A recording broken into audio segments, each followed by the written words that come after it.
सरकार के साथ चौथे दौर की बातचीत फेल होने के बाद पंजाब हरियाणा बॉर्डर से आज किसान संगठन दिल्ली कूच करेंगे।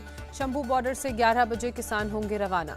किसान संगठनों के दिल्ली कूच को रोकने के लिए हरियाणा बॉर्डर पर जबरदस्त किलेबंदी, भारी संख्या में पुलिस बल और अर्धसैनिक बलों के जवानों की तैनाती। हरियाणा पुलिस की बैरिकेडिंग को तोड़ने के लिए किसानों ने खास तैयारी की। बड़ी बड़ी पोकलेन और जेसीबी मशीनों के साथ पहुंचे शंभू बॉर्डर।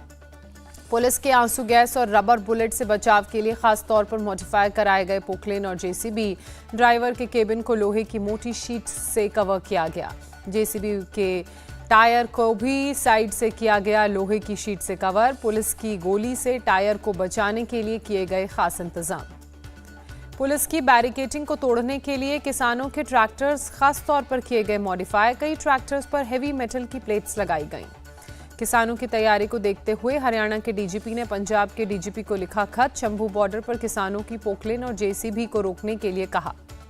हरियाणा डीजीपी ने अपने खत में लिखा, पोकलेन और जेसीबी के इस्तेमाल से बॉर्डर पर कानून व्यवस्था हो सकती है खराब। ड्यूटी पर तैनात पुलिस वालों की जान को हो सकता है खतरा। हरियाणा डीजीपी ने महिला और बुजुर्गों को बॉर्डर से 1 किलोमीटर दूर रखने की अपील की। लिखा, पुलिस की कार्रवाई से बचाव के लिए महिला और बुजुर्गों को आगे रखकर बढ़ने की कोशिश करेंगे किसान। हरियाणा डीजीपी ने पंजाब डीजीपी से मीडिया और उनके वाहनों को भी 1 किलोमीटर दूर रोकने की गुजारिश की। हाल ही में शंभू बॉर्डर पर एक पत्रकार को आई थी चोट। केंद्रीय गृह मंत्रालय ने कोर्ट के आदेश का हवाला देते हुए पंजाब सरकार को तुरंत एक्शन लेने के लिए कहा। लिखा, किसी हाल में भारी संख्या में जमा न हो प्रदर्शनकारी।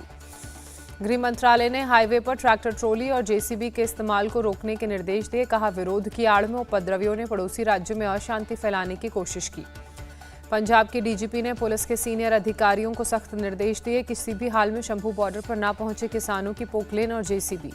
किसानों के तेवर को देखते हुए सरकार का बड़ा फैसला। हरियाणा के 7 जिलों में इंटरनेट सेवा पर आज रात तक के लिए बैन को बढ़ाया गया।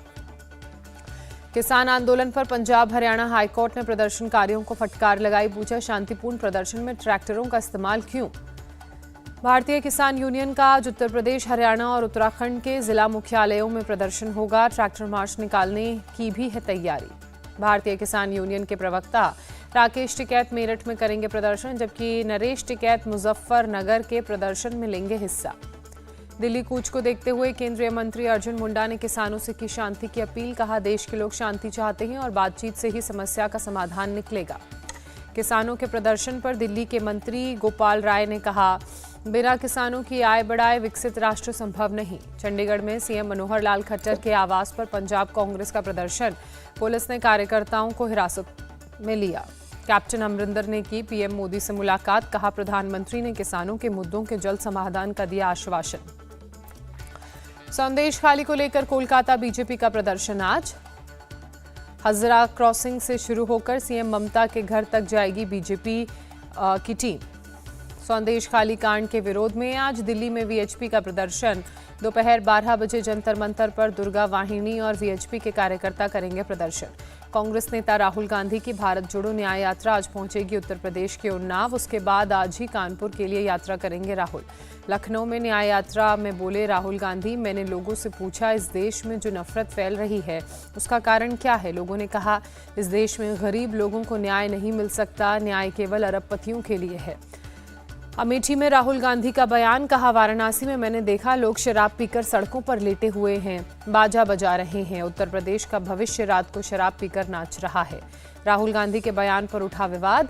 रायबरेली में राहुल गांधी की न्याय यात्रा का विरोध हुआ। लोगों ने घरों की छतों पर चढ़कर काले झंडे दिखाए। बीजेपी सांसद स्मृति ईरानी ने राहुल गांधी पर पलटवार किया। कहा, राहुल गांधी को काशी और उत्तर प्रदेश के नौजवानों के अपमान करने का अधिकार नहीं है। स्मृति ईरानी ने कहा, उत्तर प्रदेश की युवा पीढ़ी मेहनती है। हम राहुल गांधी से माफी की अपेक्षा नहीं करते हैं। माफी वो मांगता है जिसमें शर्म और संस्कार हो। स्मृति ईरानी राहुल गांधी पर हमला करते हुए बोली, राहुल गांधी के मन में उत्तर प्रदेश के लिए विष भरा है और ये उनकी टिप्पणी से पता चलता है। असम के सीएम हिमंता बिस्वा शर्मा का राहुल गांधी पर तंज। कहा, राहुल गांधी बोलते हैं पीएम ने क्या किया? पीएम मोदी ने जो हाईवे बनाया है उसी पर राहुल गांधी प्रियंका गांधी रोड शो करते हैं। सपा की तीसरी लिस्ट में बड़ा उलटफेर, बदायूं में बदला गया उम्मीदवार, धर्मेंद्र यादव की जगह चाचा शिवपाल को दिया गया टिकट। पीएम मोदी के खिलाफ वाराणसी से सुरेंद्र पटेल को सपा ने उतारा, कैराना से इकरा हसन को टिकट। सूत्रों के मुताबिक उत्तर प्रदेश में 1 से 2 सीटों पर अटका सपा कांग्रेस गठबंधन का पेंच, इन सीटों पर आगे भी होगी चर्चा। कांग्रेस महासचिव केसी वेणुगोपाल का बयान, इंडिया अलायंस में सीट शेयरिंग पर अंतिम फेज में बातचीत, जल्द हो जाएगा फैसला। राज्यसभा चुनाव में अखिलेश का समर्थन कर सकते हैं राजा भैया। लखनऊ में सपा प्रदेश अध्यक्ष मिले, नरेश उत्तम पटेल ने अखिलेश से फोन पर बात कराई। सूत्रों की खबर, राजा भैया और सपा के बीच लोकसभा चुनावों पर ही बात हुई है। सपा ने 4 सीटों का दिया ऑफर। सोनिया गांधी राजस्थान से निर्विरोध चुनी गई कांग्रेस की राज्यसभा सांसद, बीजेपी के चुनीलाल गरसिया और मदन राठौर को मिली जीत। गुजरात से जेपी नड्डा बने राज्यसभा सांसद, महाराष्ट्र में अशोक चौहान समेत सभी 6 उम्मीदवार निर्विरोध जीते। बिहार के सभी 6 राज्यसभा उम्मीदवार निर्विरोध जीते। बीजेपी आरजेडी के 2-2 उम्मीदवार, जबकि जेडीयू और कांग्रेस के 1-1 उम्मीदवार पहुंचे राज्यसभा। बीजेपी अध्यक्ष जेपी नड्डा आज मुंबई दौरे पर रहेंगे, कार्यकर्ता सम्मेलन को संबोधित करेंगे। पटना में आज बीजेपी दी मोदी कॉन्क्लेव का आयोजन करने जा रही है। मोदी सरकार की 10 साल की उपलब्धियों पर चर्चा होगी। दोनों डिप्टी सीएम और केंद्रीय मंत्री गिरिराज सिंह होंगे कॉन्क्लेव में शामिल। आरजेडी नेता तेजस्वी यादव की जन विश्वास यात्रा आज बिहार के मोतिहारी पहुंचेगी। एक जनसभा को संबोधित करेंगे तेजस्वी के बाप की पार्टी वाले बयान पर बीजेपी का तंज। कुंतल कृष्ण बोले, आरजेडी माँ बाप भाई बहन रिश्तेदारों की पार्टी। तेजस्वी की यात्रा पर प्रशांत किशोर का अटैक, कहा सरकार से बाहर होने पर अब जनता की याद आ रही है। केंद्रीय कैबिनेट की आज शाम 7:30 होगी बैठक, पीएम मोदी करेंगे बैठक की अध्यक्षता। दिल्ली के पूर्व डेप्यूटी सीएम मनीष सिसोदिया की जमानत याचिका पर आज राउज एवेन्यू कोर्ट फैसला सुनाएगा। कोर्ट तय करेगा कि क्यूरेटिव पिटीशन लंबित रहने के दौरान सुनवाई की जा सकती है या नहीं। कांग्रेस के बैंक अकाउंट्स मामले में आईटी ट्रिब्यूनल में आज होगी सुनवाई। 2018-19 के लिए आईटी रिटर्न दाखिल करने में देरी की वजह से अकाउंट हुआ था फ्रीज। नीट एमडीएस परीक्षा को लेकर आज सुप्रीम कोर्ट में सुनवाई होगी। 18 मार्च को आयोजित होने जा रही परीक्षा स्थगित करने की है मांग। चंडीगढ़ में आम आदमी पार्टी के कुलदीप कुमार मेयर होंगे। सुप्रीम कोर्ट का बड़ा फैसला, रिटर्निंग ऑफिसर को सुप्रीम कोर्ट से फटकार, कहा अधिकारी पर कार्रवाई हो, उन्होंने 8 वोट खराब करने की कोशिश की। सीएम केजरीवाल ने सुप्रीम कोर्ट के फैसले को इंडिया अलायंस की बड़ी जीत बताया, कहा बीजेपी से छीना अपना जनादेश। पंजाब सीएम भगवंत मान का बयान, आखिरकार सत्य की जीत हुई। सुप्रीम कोर्ट के फैसले के बाद राहुल गांधी का बीजेपी पर निशाना, मसीहा सिर्फ मोहरा, पीछे मोदी का चेहरा है। बीएसपी सांसद दानिश अली का चंडीगढ़ मेयर चुनाव पर सुप्रीम कोर्ट के फैसले पर बयान, कहा दिन दहाड़े इस देश के लोकतंत्र पर डकैती डाली गई। शिवसेना उद्धव गुट की सांसद प्रियंका चतुर्वेदी का मराठा आरक्षण पर बयान, कहा मराठा आरक्षण की मांग लंबे समय से थी, अब सवाल है कि इसे लागू कब किया जाएगा। प्रियंका चतुर्वेदी ने कहा मराठा आरक्षण की मांग राजनीति से ऊपर थी, इतिहास में ये भी दर्ज होगा कि इस पर किस तरह से राजनीति करने का काम किया गया। मराठा आरक्षण बिल से नाखुश आंदोलनकारी मनोज जारंगे पाटिल ने कहा चुनाव तक ही आरक्षण टिकेगा, उसके बाद हटा दिया जाएगा। महाराष्ट्र विधानसभा में मराठा आरक्षण bill pass, CM Eknath Shinde बोले 3 महीने के भीतर वादा निभाया। डेप्यूटी सीएम देवेंद्र फडणवीस ने कहा मराठा आरक्षण पर सरकार ने ऐतिहासिक फैसला लिया, ओबीसी आरक्षण से छेड़छाड़ नहीं की। मुस्लिम आरक्षण की मांग पर देवेंद्र फडणवीस ने कहा धर्म के आधार पर आरक्षण नहीं दे सकते। मराठा आरक्षण का सपा ने किया विरोध।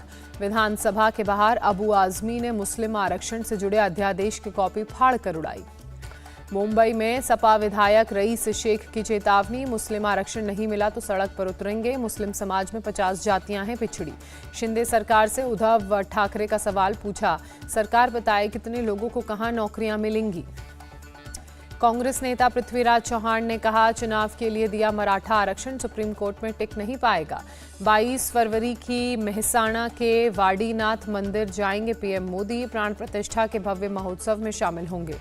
वाडीनाथ मंदिर को महाभारत काल का मंदिर माना जाता है। पीएम मोदी अहमदाबाद के नरेंद्र मोदी स्टेडियम में अमूल फेडरेशन के कार्यक्रम में भी शामिल होंगे। स्वर्ण जयंती समारोह के कार्यक्रम में उपस्थित रहेंगे। यूपी के सीएम योगी आदित्यनाथ आज सीतापुर जाएंगे। राजराजेश्वरी मंदिर के प्राण प्रतिष्ठा महोत्सव में शामिल होंगे। मध्य प्रदेश की सीएम डॉक्टर मोहन यादव आज पूर्व सीएम कमलनाथ के गढ़ छिंदवाड़ा जाएंगे। जनसभा के अलावा रोड शो भी करेंगे। समाजवादी पार्टी अध्यक्ष अखिलेश यादव आज मुरादाबाद के दौरे पर रहेंगे। पार्टी नेताओं से मुलाकात करेंगे। कांग्रेस की बैठक में वर्चुअल जुड़े कमलनाथ बीजेपी में आने की अटकलों पर विराम लगाया। पंजाब से सांसद विक्रमजीत सैनी ने सूचना प्रसारण मंत्री अनुराग ठाकुर को खत लिखा। सोशल मीडिया पर सिख समुदाय के खिलाफ नफरत फैलाने वालों पर कार्रवाई की मांग की। बिहार के बिहटा में बदमाशों ने बिजनेसमैन के घर पर फायरिंग की। घर के बाहर खड़ी कार में तोड़फोड़, सीसीटीवी में कैद हुई फायरिंग की तस्वीर। अपराधियों ने व्यापारी से की थी रंगदारी की मांग। पुलिस अपराधियों की तलाश में जुटी। व्यापारी के परिवार में फायरिंग के बाद दहशत का माहौल। गुजरात के बनासकांठा में प्रशासन ने दूध के टैंकर को सीज किया। दूध के सैंपल जांच लैब में भेजे। गुजरात के बनासकांठा में बस ने छड़ लदे रिक्शा को मारी टक्कर। हादसे में 8 लोग घायल। सभी घायलों को अस्पताल में इलाज के लिए भर्ती कराया गया। हादसे के बाद सड़क पर ट्रैफिक बाधित। बस को सड़क के किनारे लाकर ट्रैफिक शुरू किया गया। जम्मू कश्मीर के श्रीनगर में ताजा बर्फबारी। स्थानीय लोगों में खुशी की लहर। चारों तरफ जमी बर्फ की मोटी परत। देश भर से राम भक्तों का अयोध्या पहुंचना जारी। ओडिशा के संबलपुर से धर्मेंद्र प्रधान ने आस्था स्पेशल ट्रेन को रवाना किया। अयोध्या आ रहे राम भक्त रामलला के दर्शन के लिए उत्साहित नजर आए। मध्य प्रदेश के छतरपुर में खजुराहो डांस फेस्टिवल का आयोजन। भारी संख्या में कलाकारों ने परफॉर्म किया। सीएम डॉक्टर मोहन यादव ने ढोल बजाकर कार्यक्रम का उद्घाटन किया। रांची पहुंची भारत और इंग्लैंड की क्रिकेट टीम। 23 फरवरी से खेला जाएगा टेस्ट सीरीज का चौथा मुकाबला। तेज गेंदबाज जसप्रीत बुमराह और केएल राहुल चौथे टेस्ट से बाहर। लंबी सीरीज के चलते बुमराह को रेस्ट दिया गया। राहुल फिटनेस हासिल करने में नाकाम। इंग्लैंड के पूर्व कप्तान नासिर हुसैन ने यशस्वी जायसवाल की तारीफ पर बेन डकेट पर साधा निशाना। कहा, बेज बॉल से नहीं अपनी परवरिश से सीखा है जायसवाल। भारत के खिलाफ लगातार 2 मैचों में हार के बाद चौथे टेस्ट में गेंदबाजी कर सकते हैं बेन स्टोक्स। इंग्लैंड के हेड कोच ब्रैंडम मैक्यूलम ने दिए संकेत। रोहित शर्मा ने अलग अंदाज में की यशस्वी, सरफराज और जुरेल की तारीफ। इंस्टाग्राम पर स्टोरी पर लगाई फोटो। विराट कोहली और अनुष्का शर्मा दूसरी बार बने पेरेंट्स। अनुष्का ने दिया बेटे को जन्म। सचिन तेंदुलकर के बाद डीप फेक वीडियो का शिकार हुए विराट कोहली। सट्टेबाजी ऐप का प्रचार करते आए नजर। फेयर प्ले चैरिटेबल ट्रस्ट ने दिल्ली के सीरी फोर्ट कॉम्प्लेक्स स्पोर्ट्स कॉम्प्लेक्स में कल्पना चावला मेमोरियल महिला क्रिकेट टूर्नामेंट का उद्घाटन किया। केंद्रीय मंत्री मीनाक्षी लेखी हुई शामिल।